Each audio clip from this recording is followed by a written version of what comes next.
JJ, though, gonna get caught. Supreme Patience display of talent. rewarded! The backwards supreme display of talent as Kanavi... Yes, I'm constantly scared. Anytime I see Cream locking somebody down with that Rune Prison, I'm expecting him to just burst through their health bars.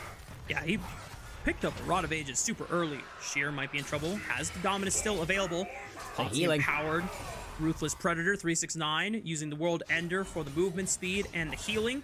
Just going to sustain himself off the minion waves until the game. Kanavi goes for the play on the Dway, but the supreme display of talent doesn't land on the Jockey. He flashed over it, but Dway still in a bad position, and Jackie Love pulls the spears out and rends him to death. FPX lose out on their support, and now the Ziggs has no flash.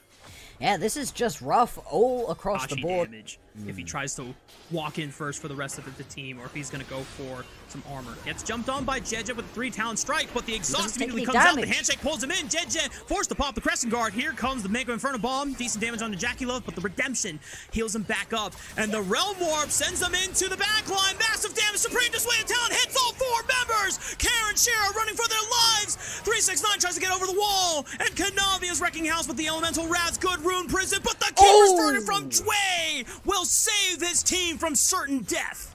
Yeah, they're only going to lose out right there onto JJ. It turns into a 1-for-1 overall, but that is now going to be FPX turning tail and running away. Infernal Drake going over to TS, and this is sole point for them already. 17.5 minutes in this game.